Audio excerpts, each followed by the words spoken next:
Eli 24. huhtikuuta perjantai-päivä ollaan Velkualla meren rannalla ja ihaillaan merinäköalaa ja jutustellaan mukavia. Käytiin tuossa kyläkaupalla vähän virkistäytymässä ja ottamassa kansikuvia ja sain tänne kutsun tänne taiteilija Javi Hirven residenssiin.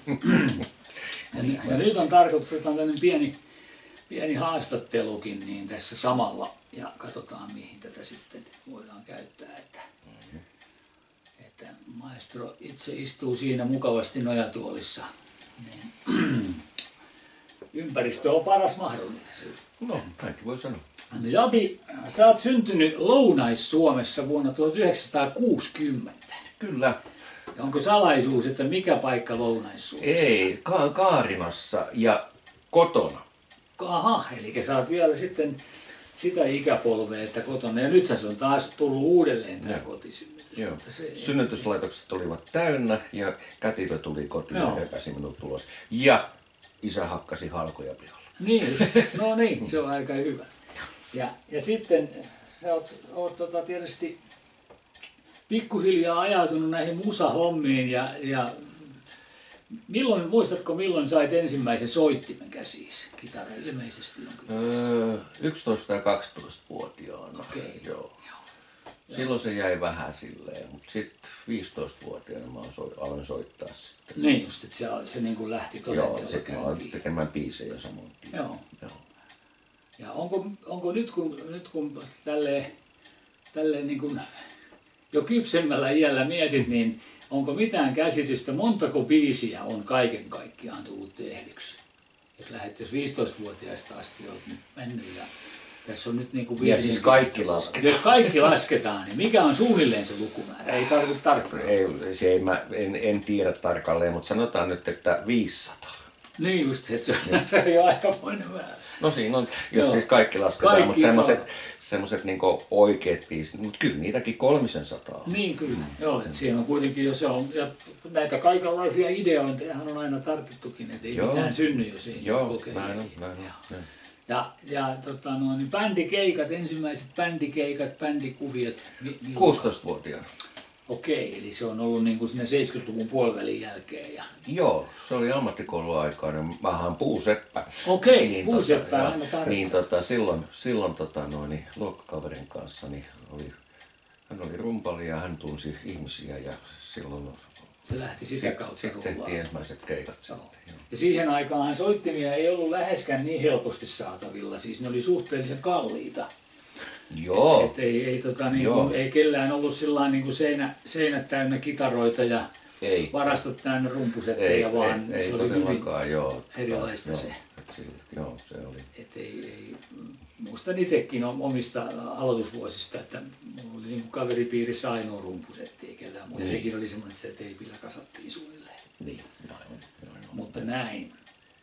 No mitä sitten, kun ammattikoulu päättyi ja näin ja musahomma oli siinä, että susta ei sitten niin kuin varsinaista puuseppää tullut? Oli mä vuoden verran. Niin, no kuitenkin. Se meni sitten ihan silleen, että sitten musiikki vei mennessään. Joo. Onko kaduttanut koskaan? Ei. Eli se on nyt ollut sitten se oikea juttu. Ja se on ihan hienoa, että on voinut seurata niin kuin sydämen ääntä. Ensin Tukholmaan katusoittajaksi ja sitten siitä kaiken näköistä eteenpäin. Mitenkä Tukholmassa, kun se on tietysti ollut niin kuin Suomeen verrattuna kuitenkin noihin aikoihin, jos puhutaan 70-luvun, 80-luvun taitteesta, niin Tukholma oli niin kuin, jos verrataan vaikka Helsinkiin, niin esimerkiksi afrikkalaissyntyisiä ihmisiä katsottiin Helsingissä pitkään, mutta Tukholmassa ei enää. Ei muistaakseni, se oli 78 kesällä, kun mä olin ensimmäisen, mä olin 5 kesää siellä sitten silleen niin kuin, en nyt ihan koko kesiä, mutta siis silleen, niin joo ei. Mutta 83 kesällä oli semmoinen, että Tukholmasta oli tullut tosi kylmä, väkivaltainen kaupunki. Niin. Se oli siis todella huono. Eli sitä ennen se oli inhimillistä. Se oli oikein kiva. Se oli oikein kiva. Joo. Kyllä. Joo. Ja se on tietysti, kun siellä on paljon porukkaa ja sitten erilaisia juttuja tullut ja muuttunut asiat, niin mitenkä noin niin kuin nyt ei verottajakaan pääse enää käsiksi, niin voidaan kysyä, että tienasko sillä hommalla? Tienas. Eli siitä, että sieltä ihmiset oikeasti antoi katusoittajalle ihan kunnon. Gamlastaanin tunnelpaana se käytävä, niin se oli semmoinen, että siellä oli vuorot. Niin, että se oli ihan oikein. Se oli oikeasti se ei ollut ihan satunnaista. Ei, se oli siis sellainen, että se piti mennä sinne ja sitten okei, mä tuun 2 tunnin päästä. Kyllä. Joo, no silloin siinä on ihan, silloin se on ollut viihdyttävämpää, niin kuin, kun jossain vaiheessa itsekin näin Helsingissä, että oli semmoisia katusoittajia, että ne soitti haitarilla edestakaisin jotakin sointua, ja ei että se oli pelkkää metelöintiä. Ja muistaakseni, oikaskaan jos on väärässä, mutta esimerkiksi Pariisissa on olemassa katusoittajille koe, että sun pitää näyttää, että sä osaat soittaa. Ahaa. Et ei voi mennä vaan möykkään. Joo, ei kyllä se siis silleen sitten, no sit siinä tuli bändejä kaikennäköisiä, mutta sitten mä jatkoin Turussa katusoittoa, siis todella pitkä. Eli sä oot tehnyt sitten ihan pubikeikkaa ja tällaista ja sitten myös samaan aikaan sitten katusoittoa. Joo. Kaikennäköisiä. Synttäreitä, 2 hautajaiset, häitä. Joo, kyllä. Musiikille on ollut kuitenkin ihan selkeä tilaus. Ja sitten tietysti toi, että kun sä pystyt esiintymään myöskin yksin, että se ei välttämättä vaadi aina sitä koko bändiä. Niin. Kyllä mä varmaan eniten on tehnyt yksin, vaikka on siis ollut duoja ja trioja ja kaikkea tämmöistä näin, mutta kyllä mä etupäässä varmaan yksin. Kyllä. Mutta sulla on kuitenkin bändejä ollut sitten useampia. Niitä on ollut niin paljon, että mä en viitti oikein sanoa sitä, kun aina jäi joku aika tärkeä sanoa, ja niin sekin. Mutta jos nyt tunnustan, että kävin Googlesta katselemassa, niin siellä mainittiin sitten useampiakin bändejä. Joo. Ja tietysti, todennäköisesti, tai ainakin näin niin kuin meikäläisen näkökulmasta, niin se sun suurin, niin jos sun sävellyksessä sanotuksesta puhutaan, niin se tunnetuin ja edelleen varmaan käytetyin kappale on Takapihojen rock-tähdet. Se on semmoinen, niin kuin se on painolasti, mutta se on myös legenda. Niin kyllä. Ja siinä on ilmeisesti jotain hyvinkin omakohtaista siinä tarinassa. No mä en oikein, siis silleen, että se oli 15 minuuttia silloin sen tyttöystävän kotona sohvalla. Anna mulla kynä ja paperi. Se oli 15 minuuttia. Ja mä tiesin heti, että tuli tehtyä hitti. Niin. Eli se lähti sieltä ja sitä ei niin tarvinnut mitenkään pusertaa, vaan se tuli sieltä se oli ihan jostakin alitajunnasta. Se tuli jostain siis silleen ja siis se on semmoinen ja yllättävää kyllä se biisi elää vielä. Kyllä. Klamydia on ainakin tehnyt ja Herra Ylppö on sitä sonneet. Ja Karhukopla ja mitä näitä kaikkea mahtaa olla. Ja varmasti niin kuin livesoitossa on monilla bändeillä. Allekirjoittanut mukaan lukien. Ja sain joka kunnian sitten levyttäessä. Sanottakoon tässä yhteydessä se, että Jabin kanssa ikään kuin törmäsin siten, että mulla on pyörinyt joskus koululla, kun olin opettamassa näitä bändijuttuja, mutta Takapihojen rock-tähdet oli rakenteeltaan just sellainen sopiva biisi, ja sitten siinä oli jotain niin kuin semmoista tietynlaista kulmaa siinä tarinassa, ja sitten käytin sitä oppilastöinä, ja sitten ihastuin siihen itsekin, ja soitin sitä omilla keikoilla, ja päätin, että albumilleni Tummaa ja Vaaleaa tässä muutama vuosi sitten, niin otin sinne niin sanottuja lainabiisejä useamman ihan sen takia, että katsotaan. Otin sitten puhelimen käteen ja soitin sulle. Että sopiiko, että käytän tätä ja näinhän, koska aina yleensä lainabiisi, kun otetaan, että jos on mahdollista kysyä, niin on aina kiva kysyä tekijältä. Se on tyylikästä. Että ei ole tarkoituskaan, että kenenkään tahdonvastaisesti käytetään näitä.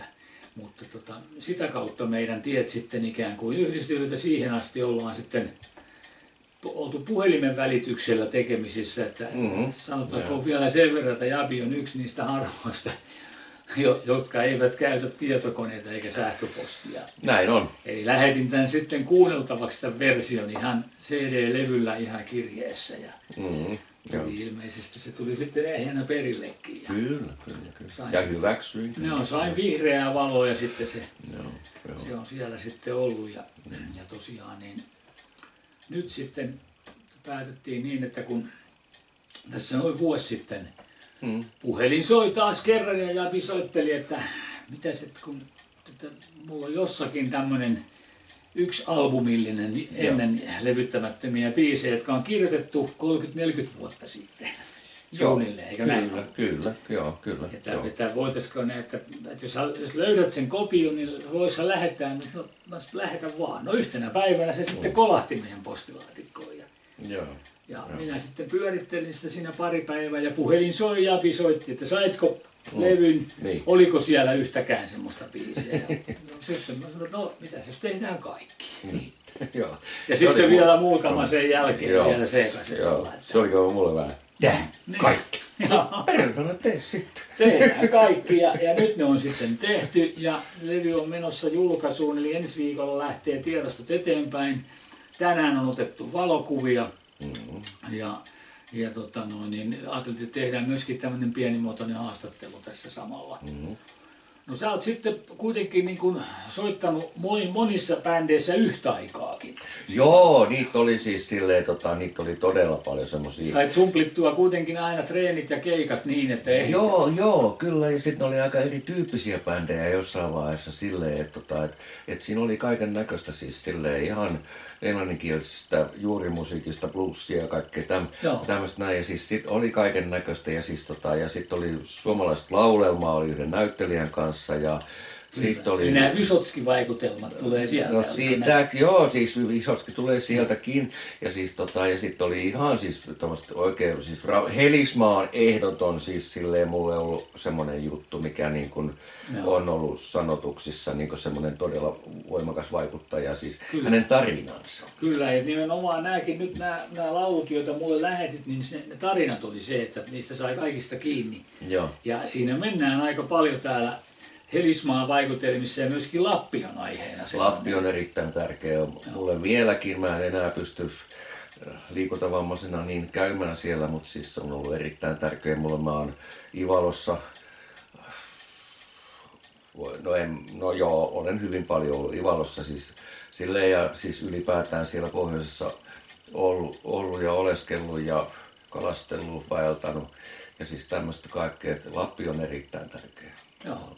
Ja se on kuitenkin semmoinen aika runsas laulujen aihe ja siitä on tehty paljon lauluja ja tullaan varmasti tekemään vielä jatkossakin. Toivottavasti. Se on semmoinen omansa. No sitten tietysti kun ollaan täällä saaristossa ja täällä Turunmaan suunnalla ja muuten, niin tietysti sä oot joutunut sitten myöskin oman veneilyharrastuksen lisäksi niin laivoillekin vähän soittelee. Ja...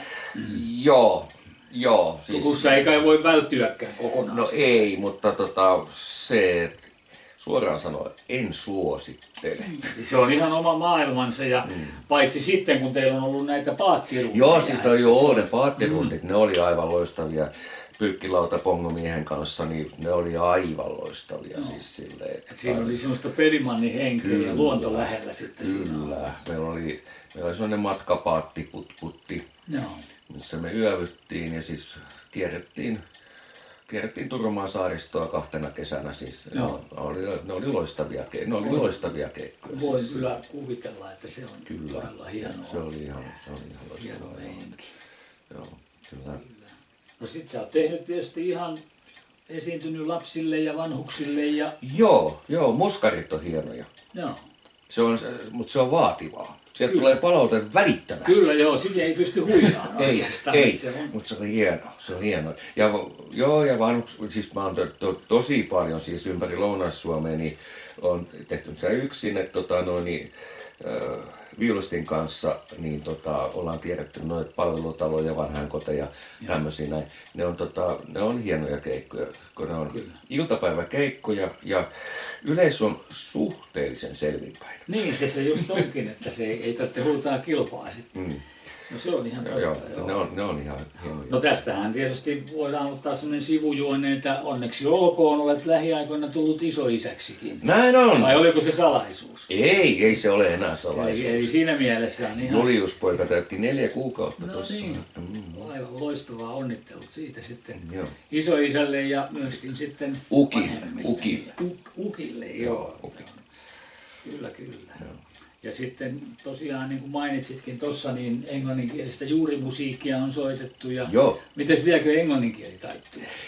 Se on aika pahasti unohtunut kyllä. Että, Se on, jos ei sitä käytä, niin se menee. Siinä on se justiin. Ja kyllä mä varmaan vielä pystyn laulamaan, mutta se, että jos mun pitää puhua englantia, niin sitten menee Niin. vähän. No Mä ymmärrän jonkun verran, mutta siis laulu on niin paljon siis silleen, että ai niin tää oli tää. Niin se lähtee, tulee sieltä vähän niin kuin selkäytimestä.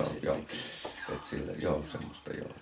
Ja tosiaan kun nyt mitä näitä uusia, siis näitä nyt julkaistavia lauluja, mitä nyt saatiin tuossa, niin nehän on tätä Rillumarei-kaudelta myös, että kun sulla on ollut tämmöinen tosiaan tämä Helismaa.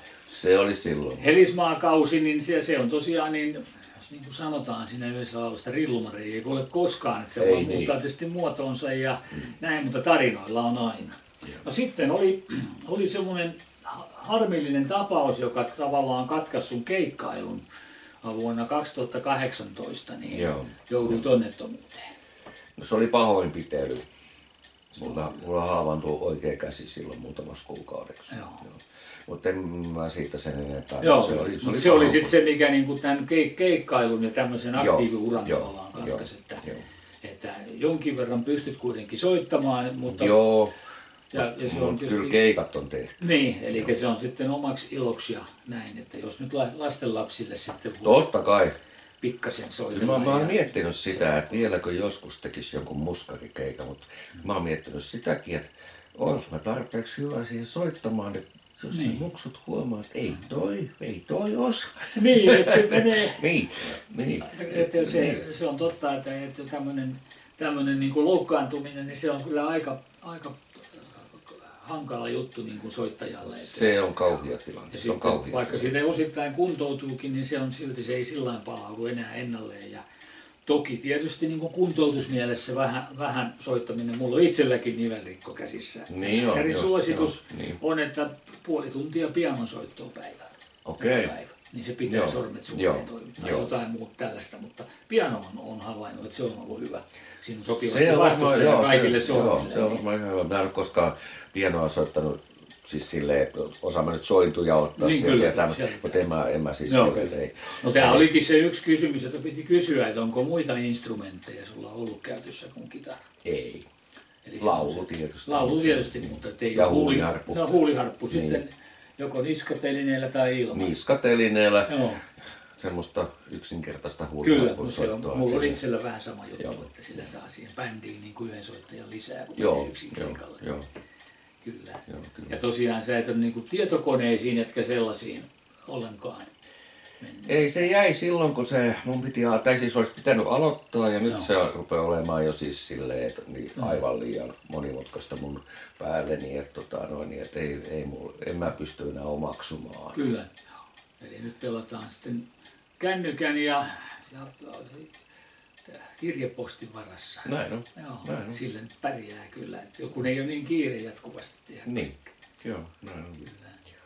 Ja tosiaan nyt asut täällä meren rannalla ja kuitenkin olet sillä liikuntakykyinen, että pystyt niin kuin päivittäin kulkemaan ja tekemään päivittäiset askareet. Joo, mutta siis vauhtia ei vähän siis ensimmäisen kerran vammauduin vuonna 1979, että loukkasin selkäni tosi pahasti. Joo. Mä olin Lapissa vaeltamassa ja kaaduin rinkan kanssa ja rinkan alaputki löi tonne alaselkään ja ei siinä ollut mitään silloin mitään 19-20 jätkä, tässä. Mutta sitten todettiin vuonna 1999, että sulta puuttui yksi välilevy. Niin, eli se oli... Se oli murentunut pikkuhiljaa ja sen jälkeen sit se on ollut siitä sitten alaspäin menoa. Että silleen kepin kanssa kävelen. Kyllä, mutta sä pystyt asumaan tämmöisessä niin sanotussa normaaliasunnossa, että mitään esteettömyysvaatimuksia ei toistaiseksi. Joo, kyllä.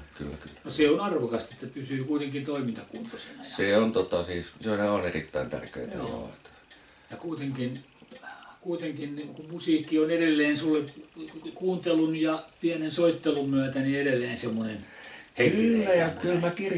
Kyllä mä kirjoittelen jonkun verran tekstejä ja siis silleen, ja on semmoista justiin, että se on semmoista pienimuotoista ja kyllä toi sävellystyö, niin eihän se lopu koskaan. Niin, se on totta, että ei sitä, että vaikka ei sitä ajattelekaan enää niin kuin työnään, niin se on varmasti näin, että ei ole syytäkään jättäytyä ihan passiivisesti. En mä semmoista halua.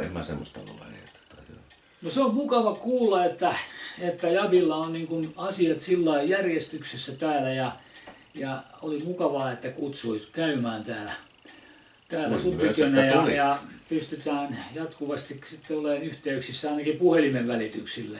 Joo, näin teemme. Kaikkea hyvää. Kiitos, samoin. Kiitokset haastattelusta. Kiitos.